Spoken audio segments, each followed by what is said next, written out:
Hola con todos, mi nombre es Álvaro Tepe Rondán y en esta clase vamos a ver los autores y otras partes finales de redactar en el artículo científico.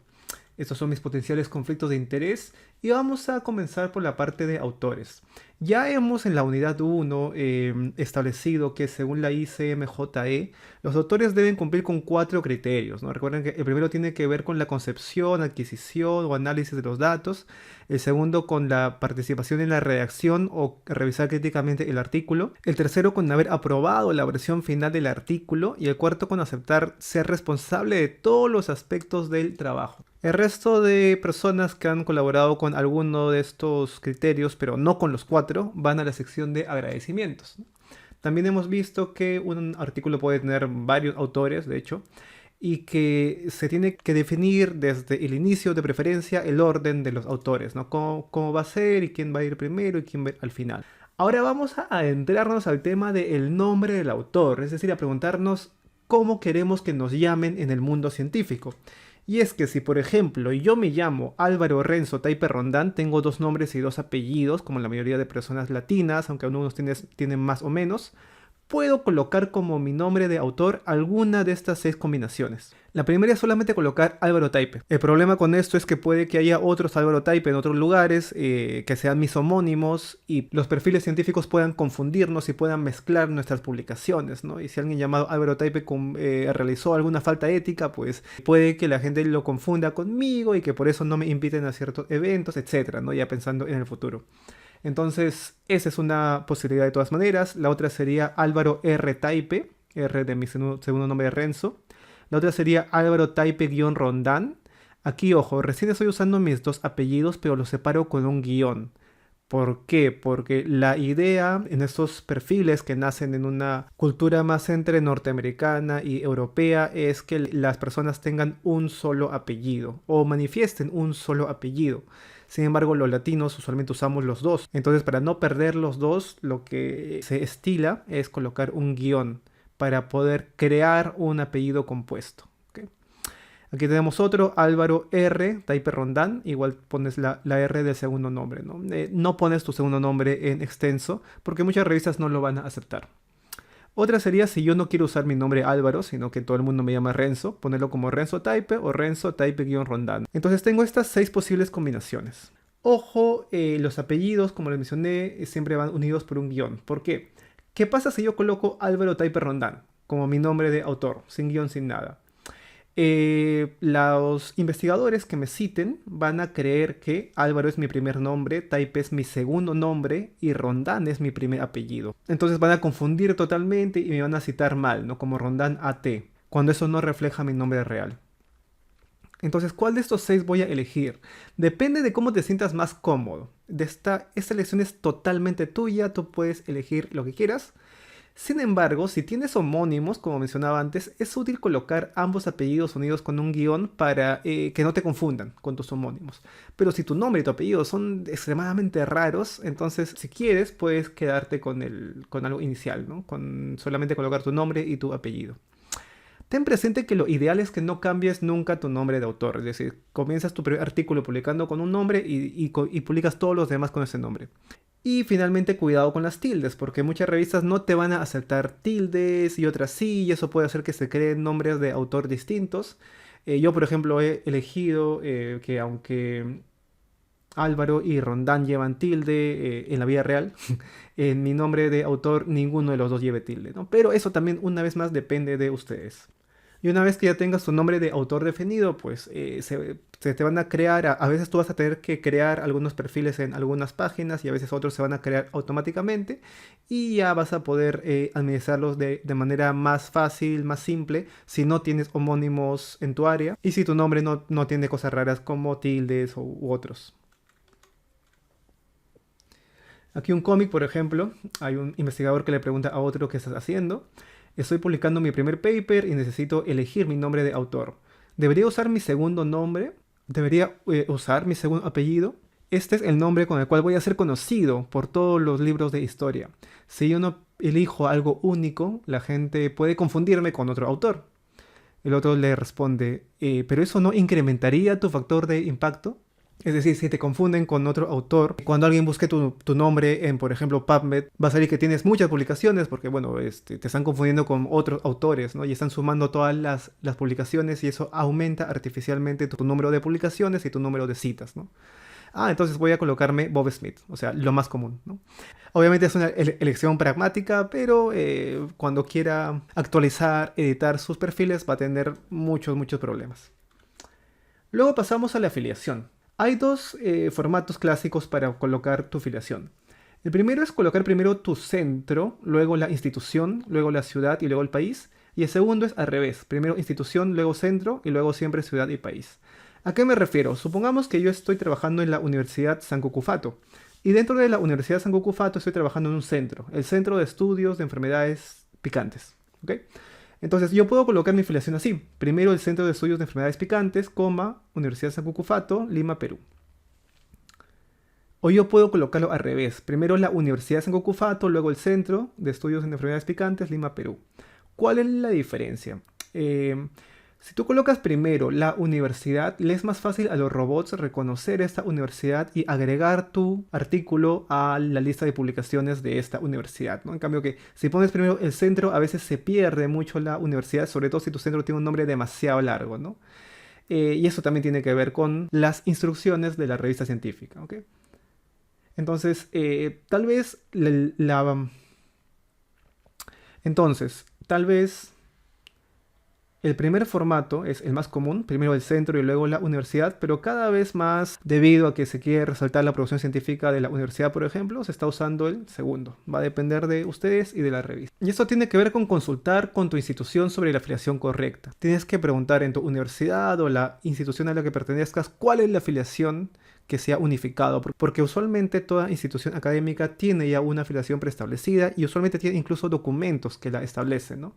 Por ejemplo, si estás trabajando en el Seguro Social del Perú, hay una resolución de IELTSI que establece que cuando publiques un artículo, tu afiliación debe citar el establecimiento de salud o la gerencia respectiva a la que pertenecen los investigadores, tal como está registrado en el directorio institucional, seguido de eSalud, ¿no?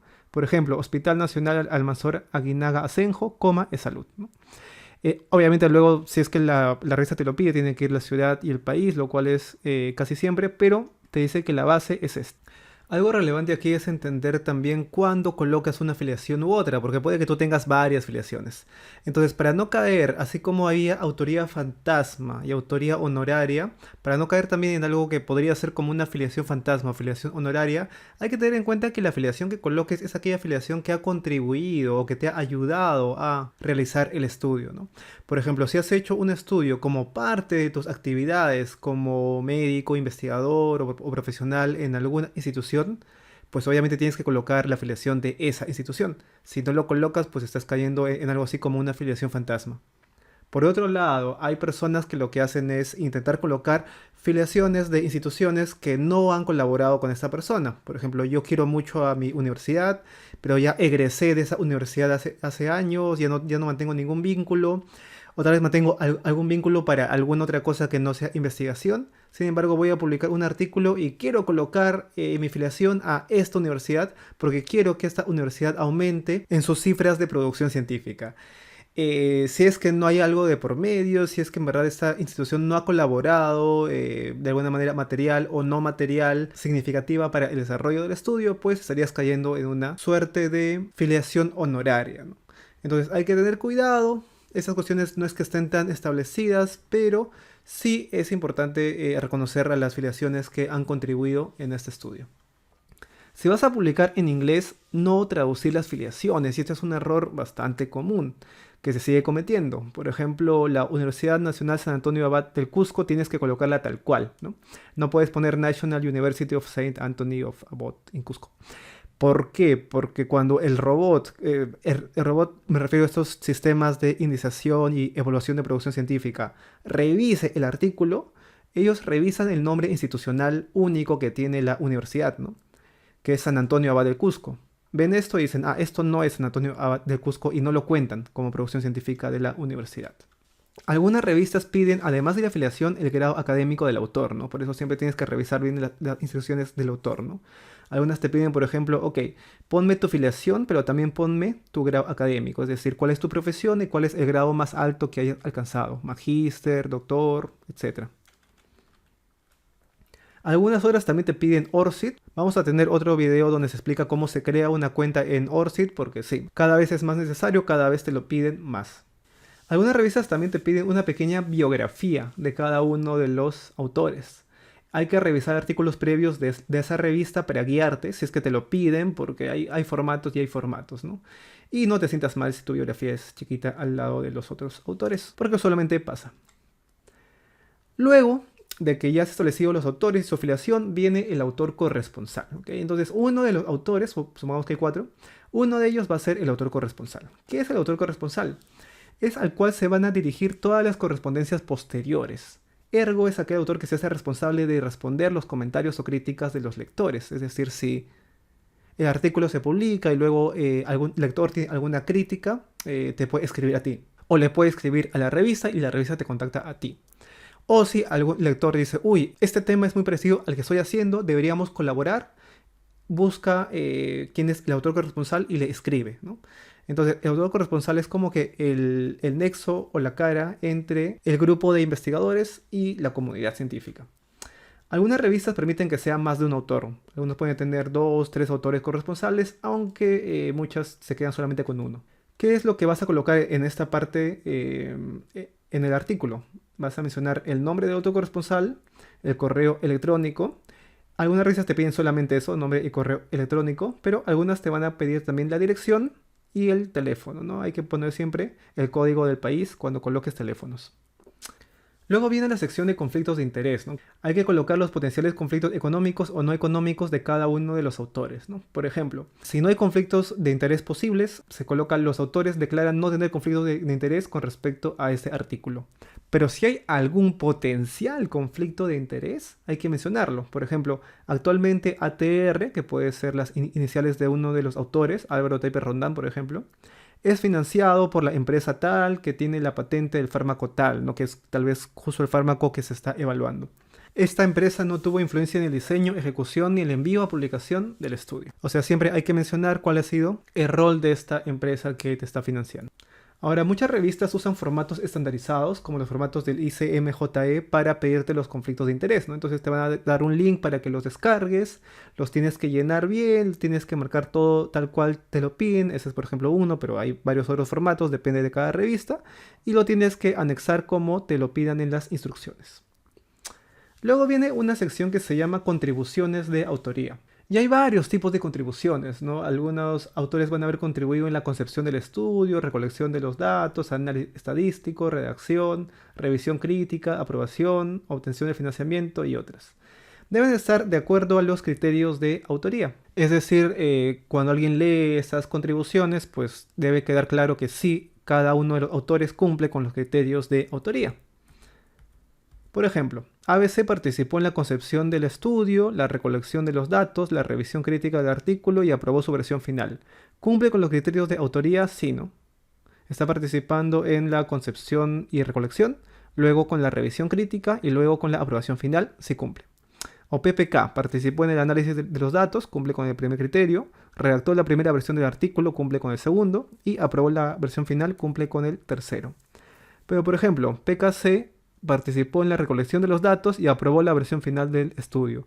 Entonces no cumple con este criterio de haber participado en la redacción o haber revisado críticamente el estudio, ¿no? Entonces, si colocas esto, el editor posiblemente te diga, oye, pero esta persona no cumple con el criterio para ser autor. ¿Estás seguro que es autor?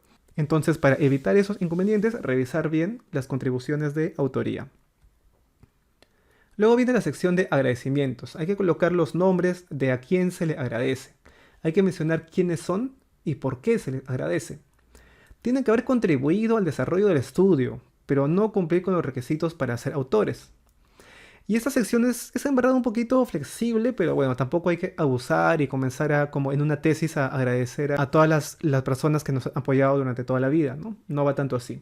Por ejemplo, agradecemos a los doctores Bruce Wayne y Stephen Vincent Strange, directores del Hospital CCON, ¿no? Por las facilidades brindadas para acceder a las historias clínicas requeridas en el presente estudio. Ahí estamos colocando sus nombres, quiénes son y por qué se les agradece.